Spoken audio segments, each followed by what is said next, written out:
안녕하세요. 사연 읽어주는 남예입니다. 오늘도 와주셔서 감사합니다. 구독과 좋아요는 채널 운영에 큰 힘이 됩니다. 꼭 부탁드리며 오늘의 사연 시작하겠습니다. 안녕하세요. 서울 둔촌동에 거주 중이며 2년 전 결혼한 30대 남성입니다. 2년밖에? 아니 2년이나 됐어도 유부남, 결혼반지 이런 게 아직도 익숙하진 않아요. 이미 30대에 접어들면서 아저씨 티가 나긴 했지만 애초에 결혼할 생각이 전혀 없었기 때문입니다. 그건 저희 부모님의 역량이 좀 컸을 텐데 제가 어린 시절에 두 분이 이혼하셨거든요. 그 당시가 초등학교 4학년이었는데 정말이지 매일같이 다투셨던 것 같습니다. 어린 제가 봐도 그 싸움에는 이유가 없었어요. 말투, 눈빛, 숨소리까지도 모두 싸움의 원인이 되었죠. 그래서 저는 두 분이 이혼하셨을 때 여느 아이들처럼 충격을 받지도 않았고 울지도 않았어요. 무서운 영화를 볼 때 예고편이 가장 무서운 것처럼 부모님의 이혼도 끊임없이 예고편을 봤기 때문인 것 같습니다. 그런데 제가 직접적인 영향을 끼친 문제는 단순한 이혼이 아니라는 거였어요. 보통은 이혼하고 엄마나 아빠나 둘 중에 하나랑 같이 살고 누군가를 그리워하고 부재를 느끼고 이런 식으로 진행이 되는데 제게는 놀라운 반전이 숨어 있었습니다. 두 분 다 초고속으로 재혼을 하신 거였어요. 저는 그야말로 계륵과 같은 존재였습니다. 아니 그들의 새 출발에 방해가 되는 걸림돌 아니면 뛰어넘어야 하는 허들 같은 존재였어요. 새 출발을 하면서 빠르게 달리되 저를 쓰러뜨리거나 건드리지 않고 지나가야 우승하는 그런 경기 같았죠. 두 분은 초반에 얼마간은 저를 맡긴 했지만 2년 정도 지나자 서로 미루기에 바빴어요. 왜냐하면 각자 아이가 생겼기 때문입니다. 행복한 결혼의 시작이나 축복 속에서 저는 전 남편 전 아내의 흔적에 불과했을 겁니다. 우습게도 두 분 다 저를 보고 넌 어쩜 잘하면서 네 아빠랑 똑같니 하고 말대꾸하는 걸 보니 지 애미를 쏙 빼닮았네 하시더군요. 제겐 두 분의 모습이 존재했지만 그 누구도 인정하지 않았던 겁니다. 그렇게 저는 중학생이 되고 나서 혼자 살기 시작했어요. 각자 돈을 차출해서 저를 내보내기에 급급해진 겁니다. 고작 중학생이었지만 저더러 이미 다 컸다고 옛날에는 장가도 갔을 나이라고 했던 두 분의 목소리는 시간이 흘러도 잊혀지지가 않았어요. 당연히 이런 제가 자라면서 결혼에 대한 가치관이 제대로 확립되었을 리가 없었습니다. 결혼이란 단어 하나로도 무력했던 어린 시절로 돌아가는 기분이 들었으니까요. 혼자 밥하고 청소하고 빨래하고 공부도 해야 했습니다. 몸이 아파도 혼자 참고 견디는 법을 알았고요. 제게 일어난 그 어떤 일에도 두 분은 늘 언성을 높였기에 그 소리가 듣기 싫었던 까닭입니다. 몸이 아프면 누굴 닮아서 잔병치레 하는지, 사고가 나면 누굴 닮아서 덤벙거리는지, 서로가 서로에게 책임을 묻던 부모님은 제게 더 이상은 어른이 아니었어요. 그렇기에 더더욱 저 스스로 알아야 해야 했습니다. 그런 시간이 쌓이고 쌓여 저는 어른이 되었고 몇 번의 짧은 연애를 했고 막상 결혼할 나이가 되어서는 연애조차 어려워졌어요. 결혼 이야기와 동시에 당장이라도 뛰어나가고 싶은 본능이 터져 나왔기 때문입니다. 그런 저와 연애를 시작한 지금의 아내는 뭔가 많이 달랐어요.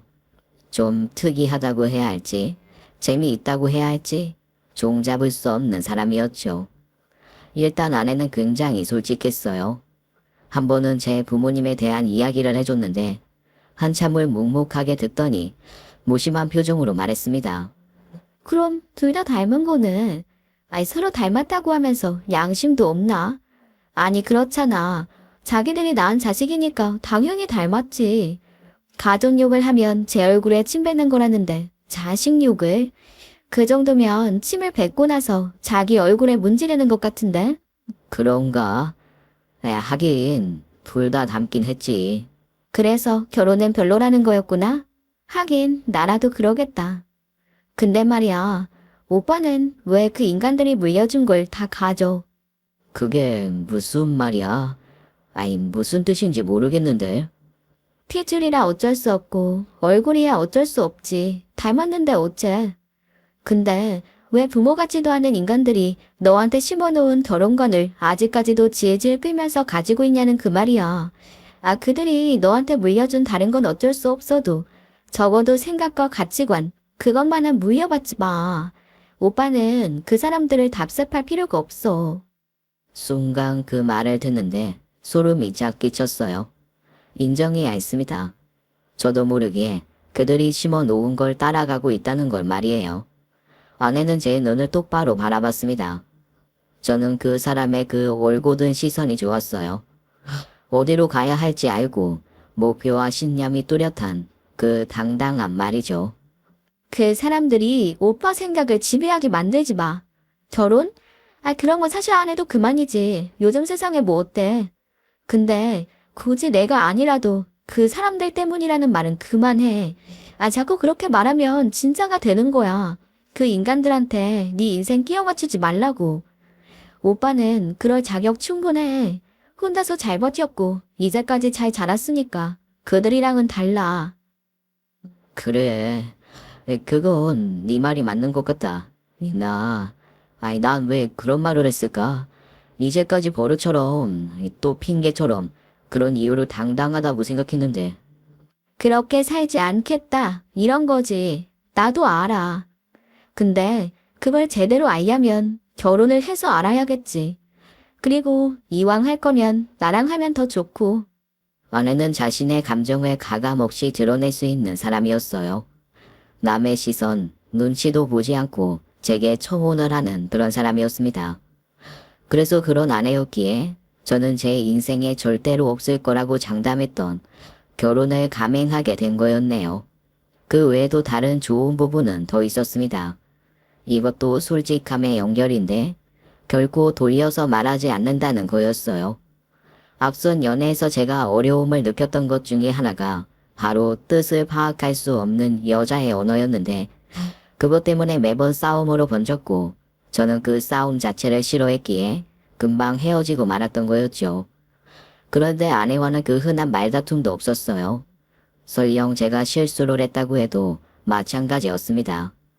내가 약속에 늦지 말아달라고 불량 부탁했는데 늦었네. 늦을 거 이미 시작했잖아. 이제 중간에 들어가지도 못해. 정말 미안해. 갑자기 처리해야 할 업무가 생겼어. 그럼 전화로 이야기를 정확히 했으면 됐잖아. 그게 네가 보고 싶다고 했던 거니까 어떻게든 맞춰보려고. 설령 내가 못 보면 미칠 것 같다고 해도 이런 식은 싫어. 오빠도 나도 일이 우선이 되어야지. 아, 물론 뮤지컬 좋지. 근데 이렇게 급하게 오다가 업무도 잘 될 리가 없고 혹시나 뛰다가 다치기라도 했으면 앞으로는 이런저런 일이 있어서 늦을 것 같다고 솔직하게 말했으면 좋겠어.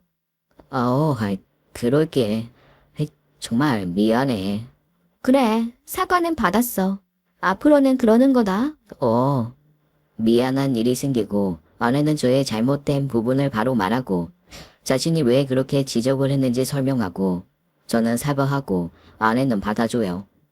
그리고 그 일에 대해서 2번은 화를 내지 않았습니다. 이게 복잡해 보여도 정말 간단하게 끝난 거라고 볼 수 있어요. 보통의 다른 연애와 비교하면 아내가 얼마나 대단한지 아실 겁니다. 일반적인 경우의 연애는 이렇죠. 일단 제가 뭔가를 잘못해요. 그런데 그게 솔직히 뭔지도 모릅니다. 왜? 갑자기 화를 내니까요. 예를 들어 대학생 때 만났던 여자가 있었는데 커피를 먹다 말고 자리를 박차고 나갔습니다. 저는 당연히 놀라서 잡았고 무슨 일이냐고 물었지만 대답을 절대로 쉽게 해주진 않아요. 뭔가 제가 중대한 실수를 했다는 걸 감지할 정도로 화만 내죠. 그래서 그냥 무조건 미안하다고 해요. 그럼 여자가 말하죠. 뭐가 미안한데? 하고 말입니다. 그럼 당연히 저는 모르고 뭐든 다 내가 잘못했으니까 화 풀어라고 싹싹 비우기 시작해요. 그러면 여자는 더 화를 냅니다. 뭐가 미안한지도 모르면서 억지로 사과하네 하고 말이죠. 저는 졸지에 여자친구에게 실수를 하고도 모르쇠를 시전하고 있는 나쁜 놈이 되고 마는 거예요. 하지만 알고 보면 화해의 원인은 정말 어이가 없는 겁니다. 자기한테 집중을 안 했다는 이유, 그거였어요. 그게 끝이 아니었죠. 그것과 그걸 제대로 알지 못한 죄, 미안하지 않으면서 미안하다고 말한 죄까지 더해져서 제게 벌을 내리곤 했습니다. 연락을 차단당하고 문자를 씹히고 연애를 가지고 협박을 해요. 연락을 하지 말라고 하면서 연락을 하지 않으면 화를 냈고 다시 찾아오지 말라고 해서 찾아가지 않으면 화를 냈고 물론 그 반대로 해도 화를 냅니다. 찾아오지 말라는데 그렇다고 안 찾아오냐? 찾아오지 말라는데 굳이 찾아오냐? 제 행동 모든 것에 화를 내곤 했어요. 그 화를 풀기 위해서는 더 근본적인 문제를 찾아내는 게 숙제였습니다. 하지만 남자들은 알 거예요. 그건 수학 문제보다 풀기 어렵다는 걸 말이죠. 애초에 답은 있긴 한 건가요? 그래서 제 연애는 3달을 넘기지 못했던 것 같습니다. 딱 만난 지 3달이 되면 하나둘 자신만의 특별한 언어로 이야기를 하곤 했거든요. 그런데 아내는 처음부터 달랐습니다. 제게 이상한 이유를 붙여 화를 낸 적도 없었고 힘들면 힘들다, 아프면 아프다, 정확한 이유와 근거를 제시해서 자신의 행동에 정당성을 부여하는 사람이었거든요. 그런 솔직함에 끌려서 저희의 연애는 어느덧 3년이 넘어갔고 결혼할 나이가 된 거였습니다. 아내의 청혼으로 결혼을 진행하게 되긴 했지만 솔직히 겁이 나긴 했어요. 그래도 단 하나만큼은 안심이 되었습니다. 제 아내라면 절대로 싸울 일이 없다는 걸 말이에요. 가치관이 쉽게 바뀌지도 않지만 나름 자신 있는 부분도 있었습니다. 자취 생활이 워낙 오래되었기 때문에 요리나 청소, 빨래 같은 가사 노동이 익숙하다는 거였어요. 반면 아내는 의지는 있지만 그런 단순한 노동을 잘 못하는 사람이기도 합니다. 왜 요리에는 순서가 있잖아요. 그렇게 하는 이유도 있고요. 야채를 마지막에 넣는 이유처럼 말이에요. 그런데 아내는 요리책을 가만히 보다가 일단 재료를 다 때려 넣습니다. 그것도 불 조절도 하지 않고 말이에요. 그래서 오래 끓여야 맛있는 음식을 제외하고는 조림이 되거나 불에 타거나 둘 중 하나의 결과물이 나오곤 했죠. 서로 부족한 부분을 채워줄 수 있는 결혼이 되겠구나.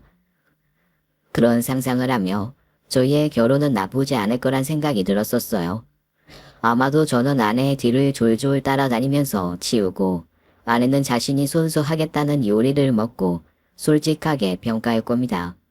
이건 지옥에서 올라온 맛인데 하고 말이에요. 그럼 제가 다시 하는 거죠? 저는 수긍하고 이해하고 받아들이는 사람이었고 아내는 설득하고 설명하고 솔직하게 표현하는 사람이었으니 저희의 결혼 준비는 정말 착착 진행되었어요. 마치 제가 도착했을 때 버스가 바로 오는 기분, 횡단보도의 불이 바로 바뀌는 느낌과 같았습니다.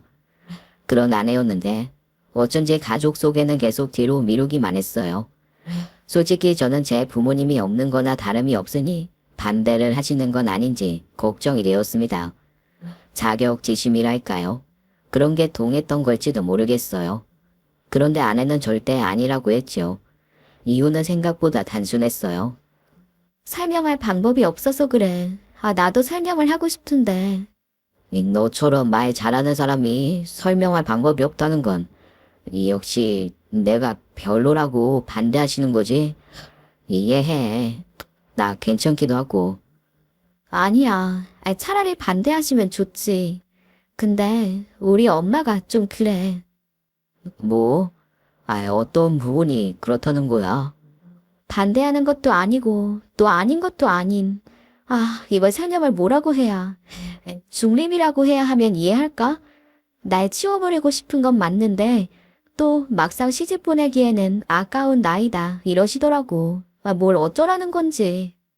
감성적인 분이신가 봐. 난 자기가 어머님을 닮은 줄 알았는데.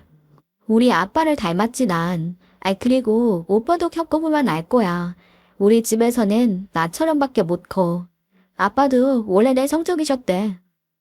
성격이 바뀐다고? 그럼 나도 그렇게 된다는 거야? 그렇게 쉬운 일은 아닐 거야. 우리 엄마 만나봐. 그럼 알게 될 테니까. 조금 긴장한 것도 사실입니다. 아내가 제대로 설명할 수 없는 사람이 존재한다는 것조차 놀라웠거든요. 아내는 특징을 잡아내서 정말 표현을 잘해줬습니다. 마치 눈앞에서 마주한 것처럼 상상할 수 있을 정도로 말이에요. 이를테면 이전에 아내의 옆집에 살던 할머니가 한 분 계셨는데 하루 종일 들락날락 거렸었습니다. 10분에 한 번씩 문이 쾅쾅 닫히는 소리와 함께 말이에요. 이를 보고 아내는 개미집에 문이 안 달린 이유는 저거다 라고 했지요. 개미들이 판 구멍에서 오가는 그런 모습이 상상이 되면서 한참을 웃었어요. 그리고 층간소음으로 윗집 남자와 한참 다툼이 있을 때 아내는 그 남자의 생김새를 악마의 빙이 된 것처럼 생긴 남자라고 했었습니다.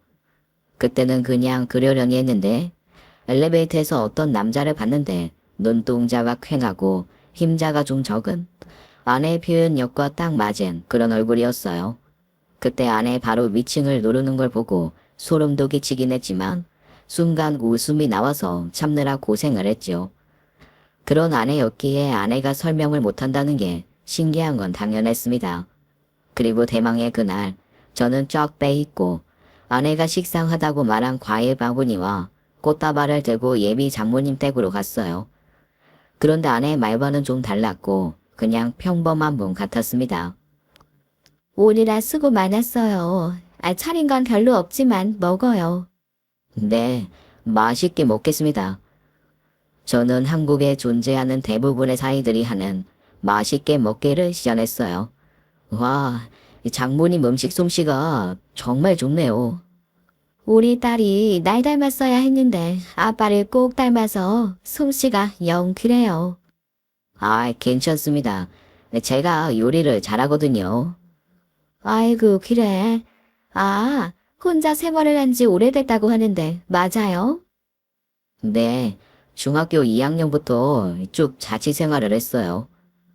어휴, 그 어린 나이에 정말 대견하네. 부모님도 자랑스럽겠어. 네, 뭐 그러시면 좋겠네요. 아이, 그리고 장모님 편하게 말 놔주세요. 여기서 제가 실수한 말은 뭐가 있는지 한번 생각해 보세요. 처음에는 전 결혼 준비를 하면서 장모님이 제게 화가 났다는 말을 듣고 정말 당황스러웠습니다. 단 한 번의 인사에 불과했는데 제가 저지른 실수가 뭔지 추측이 되지 않았거든요. 혹시 과일을 좋아하지 않으신가? 꽃가루 알레르기가 있나? 그건 아내에게 물어보니 아니라고 했죠. 그래서 생각했던 건 장모님과의 식사 자리에서 오간 대화였어요. 정말 온 우주의 기운을 담아서 기억해냈고 가장 마음에 걸리는 게 아내가 요리를 못한다는 말에 동의한 부분이었습니다. 아무래도 자신의 딸을 낮춰서 말을 했는데 제가 눈치 없이 그걸 덥석 받아버린 게 불쾌함으로 다가온 것 같았어요. 하지만 저를 따로 부른 장모님의 말은 제 추측과는 한참을 빗나가 있었습니다. 솔직히 난 좀 서운하네. 내가 아무리 차린 게 없다고 했지만 갈비에 잔조림에 고기국까지 했는데 그걸 네 하고 대답하나? 아, 내가 생각할수록 괘씸하고 화가 나서 견딜 수가 없어서 찾아왔어. 아니, 그때 내라고 한 건 먹으라는 말에 대답을 한 거라서요. 아, 보통 사위들이 자네처럼 일어나? 죄송합니다. 제가 말을 실수를 했나 봐요. 긴장이 되고 그래서요. 핑계야. 그거 다 핑계라고. 대답을 이래서 했다. 긴장이 됐다. 입 좀 바꿔보면 답이 나오지 않나? 잘못을 했으면 사과를 하고 사과를 받을지 말지는 내 뜻인 거지. 어려운 자리라면서 감사할 줄은 모르고. 이래서 부모 없이 자란 애들은 티가 난다고, 티가. 솔직히 그때까지만 해도 그냥 장모님이 제 가정 환경 때문에 아무거나 걸고 넘어지는 거라고 생각했어요. 대화 내용을 봐도 그런 쪽이 확실했고요. 이런 부분은 저 역시 각오한 거라서 앞으로 잘하자는 생각만 했습니다. 그렇다고 반대를 하지 않은 걸 보면 적어도 희망이 있다. 이렇게 생각이 된 거였어요. 아내는 이에 그냥 신경 쓰지 말라고 했지만 그럴 수는 없었습니다. 자기도 알잖아. 나 부모 없이 자란 거. 그래서 결혼하면 난 장모님 모시고 살아도 괜찮아. 정말 그 가보로 잘하고 싶어. 내 부모님처럼 그렇게 대하고 싶고, 내 입장은 그래. 뭐, 그런 포부는 언제 키운 거야? 난 절대로 싫어. 절대로. 어? 아이, 보통은 좋아하지 않나? 엄마랑 나랑은 안 맞아.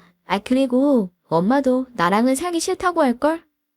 혹시 사이가 안 좋거나 그래? 솔직하게 말해봐. 중재자 역할을 생각하지 마. 그리고 사이 안 좋지 않아. 말했지? 그냥 나랑 안 맞는다고. 부모 자식 간의 유대. 물론 있지. 결혼하면 불효자도 효자가 되는 게 유대감이긴 해. 근데 나는 딱 적정선 유지하면서 거리 두고 살 거야. 아프시거나 혼자 더 살지 못하게 되면 그때는 뭐, 그때 의논해 보는 거고. 그래? 난 이 이야기하는 자기가 엄청 좋아할 줄 알았어. 마음만 좋다고 받을게. 머리는 아니니까 안 받고. 엄마는 좀 뭐랄까? 좀 복잡한 분이셔. 무슨 말을 하면 늘 빙빙 돌려서 하고 또 서운한 건 담아놨다가 갑자기 뻥 하고 터트리는 편이지. 그거 오빠가 다 못 맞춰. 그래도 최선을 다해보는 거지. 잘해드리고 싶어. 착한 며느리병만 있는 줄 알았더니 사위병도 있나 보네. 나중에 후회하지 말고 내 말 듣는 게 좋을 텐데, 어? 일단은 내가 조건이 좀 그러니까. 그리고 진심이야. 그럼 해본다니까 말리진 않을게. 내가 한 가지 팁이 있는데 엄마가 한 말 반대를 생각해봐. 그럼 얼추 답이 맞긴 하더라. 그러니까 장모님이 방어법을 쓰신다는 건가?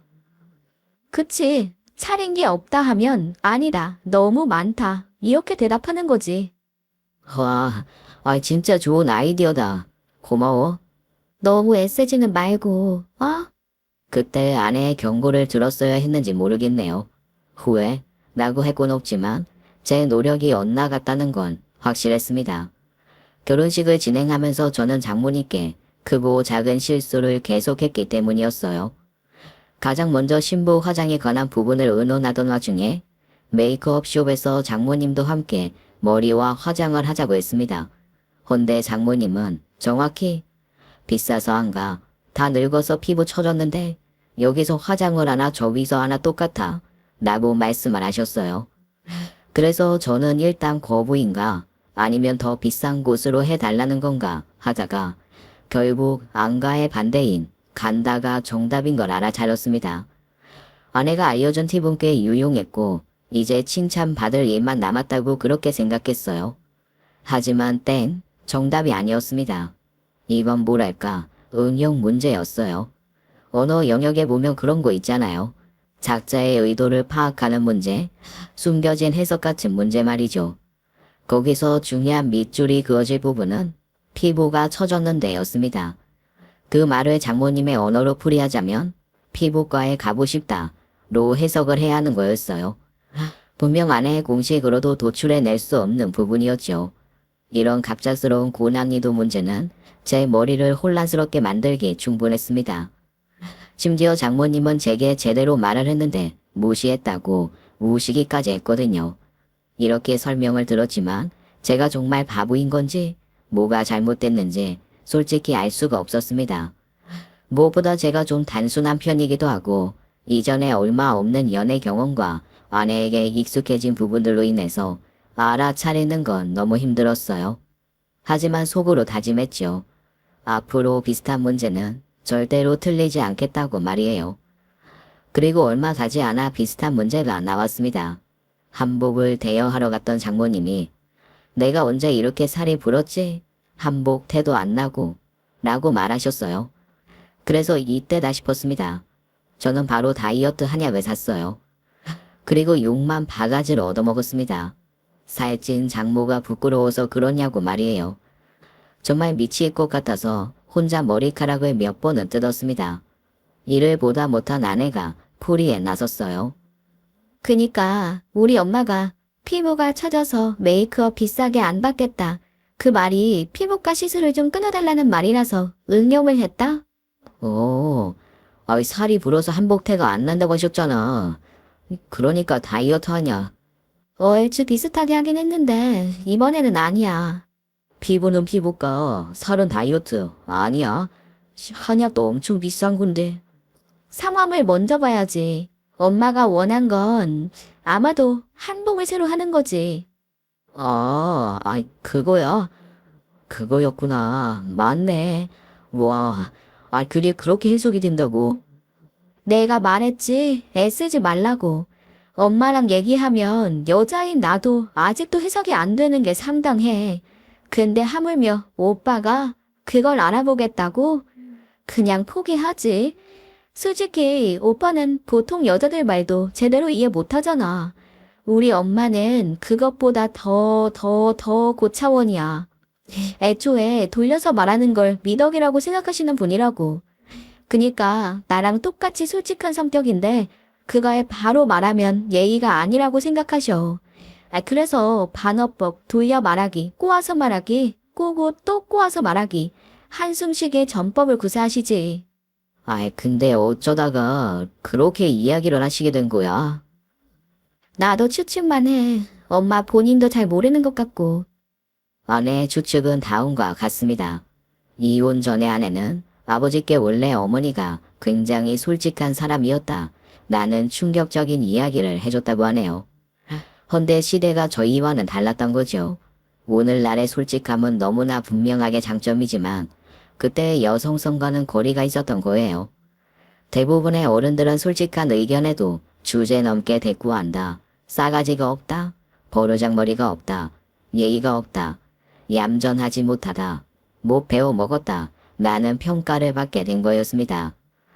특히나 장모님의 시어머니는 버릇을 고치겠다면서 매일처럼 말버릇을 교육을 시켰다고 해요. 여자의 말, 진실을 드러내지 않고 표현하는 방법을 강제로 가르친 거죠. 물론 그렇게 장모님은 노력했지만 아들을 낳지 못하는 이유로 결국 장인어른과 장모님을 갈아 놓으셨다고 하네요. 그걸 듣는 제 마음도 편하진 않았습니다. 그렇게밖에 할 수 없었기에 습관이 된 건 아닐까. 장모님은 이혼의 이유가 자신의 말버릇 때문이라고 생각하시는 건 아닐까 하는 생각이 들었거든요. 아마 추측이 맞을 거야. 오빠도 알잖아. 우리 엄마 빙빙 돌려서 말하다가 어느 순간 안 통하면 바로 성격 나와. 맞아. 정말 직설적으로 딱딱 잘못했지 하는 거 보면 진짜 당신이랑 닮긴 했어. 물론 당신이 좀 더 순한 맛이긴 한데. 충돌하고 있는 거야. 엄마 나름대로 누르고 있는 거고. 내가 그냥 솔직하게 말하라고 설득해도 그러질 않으셔. 내 생각엔 우리 엄마 중학교 중퇴하셨거든? 그게 원인이 아닐까 싶어. 못 배웠다는 말에 민감하시기도 하고. 예의, 교양 뭐 이런 건가? 그치. 할머니가 얼마나 잡아댔으면 저럴까 안타깝기도 하고. 이젠 안 그래도 되는데 저러시는 게 답답하기도 하고 그래. 어쨌든 앞으로는 그만 신경 쓰고 그냥 적당하게 그렇게 잘 해드려. 근데 그 이야기를 듣고 내가 어떻게 가만히 있어? 그건 아니지. 결혼한 지 2년이 넘었는데 아직도 포기를 못하네. 사회병에도 약이 없나 봐. 모르겠습니다. 일종의 오기였는지도. 오히려 그 이야기를 듣고 더 잘해드리고 싶다는 생각만 들었거든요. 그렇게 매번 어려운 문제를 풀어가면서 저는 어느덧 장모님의 언어, 그러니까 등급으로 치면 3등급 정도는 따낼 실력이 되었었습니다. 아내는 그런 저를 보며 배를 잡고 웃어요. 연애할 때도 안 해본 걸 결혼해서 장모님을 통해서 배운다고 말이죠. 저는 정말 턱 끝을 들고 배를 내밀고 당당하게 자랑할 정도의 실력이 되긴 했어요. 장모님의 입맛이 없다는 말은 두 가지로 해석을 할 수 있는데 뭔가 먹고 싶은 게 있다 혹은 고민이 되는 게 있다 라는 뜻이죠. 그래서 저는 이 문제를 혹시 무슨 일 있으신 건 아니시죠? 드시고 싶은 건 없어요? 하고 풀어내는 신의 경지에 들어서게 된 정도였어요. 아주 자연스럽게 정답이 뭔지 모르는 상황도 극복할 수 있는 응용을 하게 된 겁니다. 이렇게 거의 90%가 넘는 정답률을 기록하면서 종횡무진하고 있는 그때 명절이 코앞으로 다가왔어요. 제가 음식 준비를 도와드릴 생각이었기에 몇 시까지 가면 되는지 물었고 장모님은 얼마 음식하지 않을 거라고 시간 맞춰서 오라고 하셨습니다. 이런 경우 보통은 반어법이니까 빨리 가는 게 정답이었어요. 하지만 아내의 해석은 달랐습니다. 일전에 저희가 시간보다 40분 정도 빨리 간 적이 있었는데 잠옷바람에 나와서 장모님이 화를 낸 적이 있었거든요. 그걸 예로 들면서 그냥 시간에 맞춰 가자고 했죠. 하지만 도착을 했을 때 장모님의 표정은 단단하게 굳어 있었어요. 참 얕다. 내가 시간 맞춰 오라고 했다고 진짜 그래? 혼자 준비하셨어요? 저랑 같이 하시지. 됐다. 할 일 없는 내가 해야지. 너희들이 뭐하러 요리를 해. 이왕 난 손 버렸으니 혼자 할 거고 너희는 가서 쉬든가 해. 저는 죄송한 마음에 소매를 얼른 걷고 들어갔습니다. 그랬더니 장모님이 정말 짜증을 섞고 저를 부엌 밖으로 미셨어요. 왜 이럴 땐 말을 안 들어? 다른 건 다 들으면서 희한하게 들어달라고 하면 이렇게 반대로. 아유, 지친다. 그때 제 아내의 표정은 장모님 못지않게 굳어 있었죠. 그래서 저는 눈짓으로 하지 말라고 부탁을 했고 고개로 얼른 들어가라고 표시를 했어요. 하지만 아내는 입술을 악 물더니 턱에 주름을 잡았습니다. 그 특유의 표정은 아내가 폭발하기 직전이라는 걸 의미했고요. 아주 날 잡아먹겠다. 그게 엄마한테 할 표정이야. 좋은 날 와서 기분 좀 좋게, 어? 그러면 덧나, 어? 다 늙은 애미는 시집살이하고 쫓겨나서 너 키우고 이 나이 먹도록 매번 혼자 요리하고 빨래하고 이게 다 아들 못 가지고 못 배운 년 팔자려니 하는 거지. 엄마, 그만 좀 해. 뭘? 대체 내가 뭘 그렇게 잘못을 했니? 자기야, 장모님, 좋은 날 왜 그러세요? 그만 화 푸시고. 이 사람이 엄마 감정 쓰레기통인 줄 알아. 감정, 쓰레기통. 그래, 감정 쓰레기통. 우울하고 짜증나고 그냥 화나면 다 풀어버리는 그런 존재인 줄 아냐고. 이 사람 물론 눈치 없고 바보 같고 단순한 거 맞는데 엄마한테 누구보다 잘하려고 노력했어. 알아? 얘가 누가 보면 내가 뭐라도 한 줄 했지. 매번. 엄마 눈치 살피고 엄마 말하는 거 하나하나 신경 쓰고 소도 아니고 그걸 곱씹고 또 되새김질하고 이런 사위한테 엄마는 이랬다 저랬다. 대체 왜 그러는 건데? 뭐가 대체 불만이야? 저번에 빨리 왔다고 난리를 쳐서 내가 이 시간에 오자고 했어. 이 사람은 그래도 몇 시간이라도 빨리 가는 게 좋다고 했는데 내가 아니라고 설득했다고. 근데 엄마는 엄마가 맞아? 딸인 나도 엄마가 말하는 거 해석을 못하겠어. 왜 그날그날 감정, 기분에 따라서 답이 바뀌는 건데. 아이고, 내가 날 그렇게나 생각해주는 사위한테 못할 짓을 했네. 내가 말투 그렇게 꼬지 말라고 했지? 부탁했지, 엄마. 자기야, 제발 그만해, 자네, 그렇게 기분이 나빴어? 매번 내 눈치 보고 그랬어? 그럼 말을 하지 그랬어. 나만 이게 무슨 꼴이야. 참나. 죄송합니다. 그게 아니고요. 사과하지 마. 내가 말했지. 오빠는 사과할 것만 제대로 해. 이거 오빠 잘못 아니고 다 엄마 잘못이야. 엄마, 그런 식으로 말하는 거 안 고치면 주변에 남는 사람 하나도 없어. 알아. 아주 저주를 해라 그래. 나 다 필요 없어. 나가. 아내가 그렇게 화를 내는 걸 본 적이 없었습니다. 제게 아무리 화가 나도 목소리는 늘 낮았거든요. 그런데 그런 아내가 언성을 높이고 이마에 핏대가 올라올 정도로 소리를 질렀습니다. 저희 두 부부가 등을 떠밀려 현관 밖으로 나가자 문 뒤에서 장모님이 통곡하는 소리가 들렸어요. 아내는 거기에 꽃방구를 끼면서 성큼성큼 걸어 나갔죠. 잘해보려고 했는데 뭔가 저 때문에 이런 일이 일어난 것 같다는 생각이 들었네요. 그렇잖아요. 아내가 만류를 했음에도 친해져 보겠다고 착한 사이가 되고 싶어서 암달한 제가 장모님 곁을 맴돌았고 아내는 눈치 보고 고민하는 저를 보면서 불만이 하나둘 쌓여갔던 겁니다. 그 원인을 제공한 건 명백히 제 잘못이었어요. 아내는 그날 이후로 연락을 아예 끊어버렸습니다.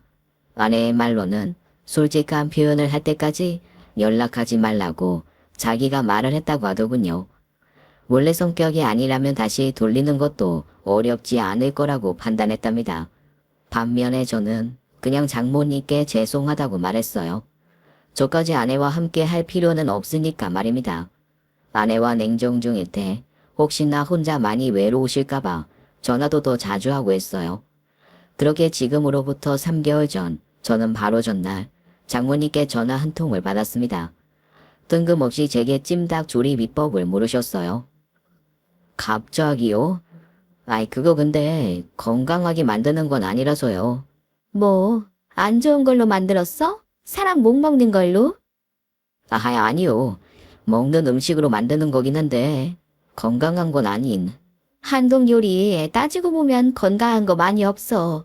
짜고 달고 요리가 다 그렇지. 건강 따지는 게 아니라 맛이 있어야지. 맛만 있으면 그게 요리지.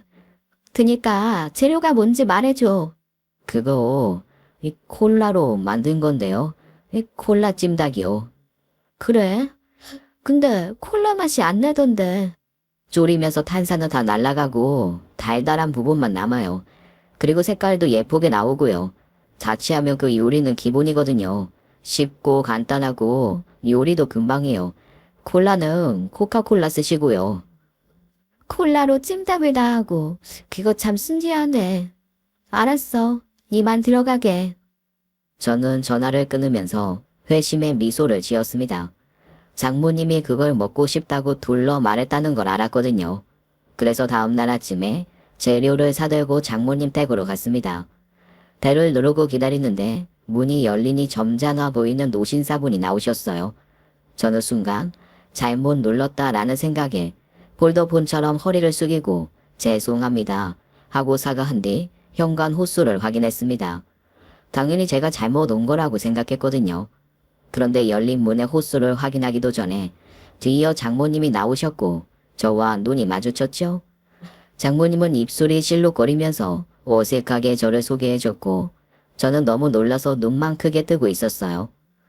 그 남자분은 제가 사위라는 걸 알게 되자 정중하게 인사를 하셨습니다. 현재 장모님과 진지하게 만나고 있다는 말과 함께 말이에요.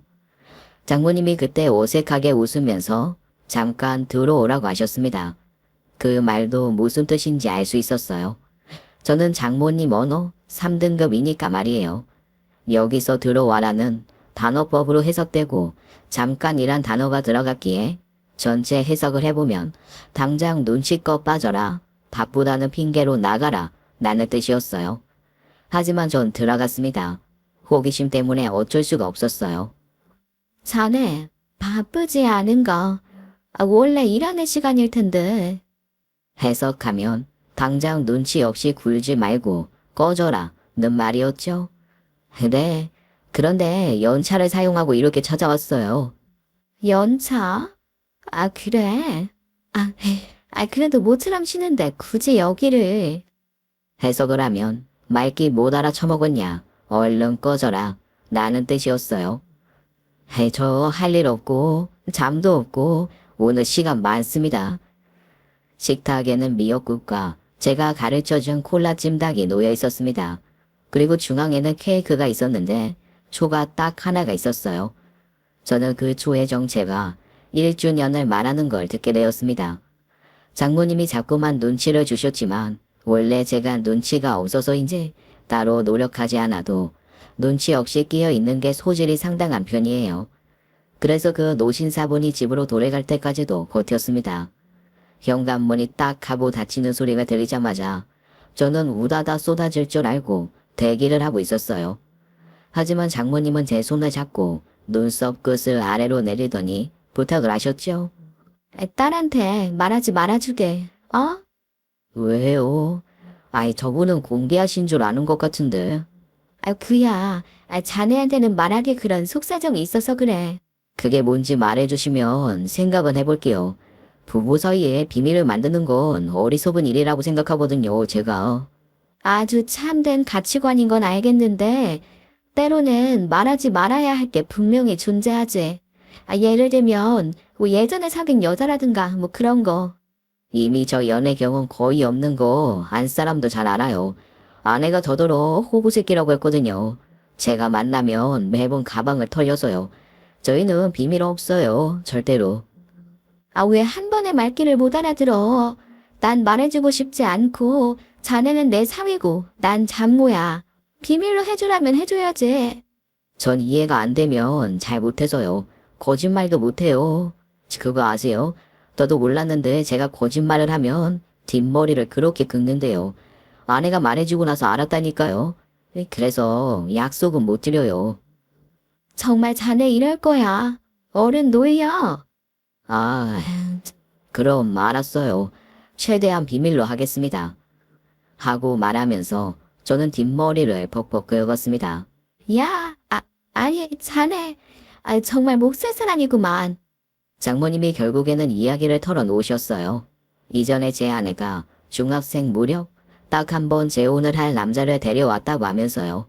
결혼식을 올리기도 약속까지 했기에 일단 살림을 합쳤는데 그 남자가 술만 먹으면 장모님과 아내를 때렸다고 합니다. 물건도 부시고 그만 나가달라고 하면 자는 사이에 집에 불을 질러서 죽여버린다는 협박까지 서슴지 않았다고 해요.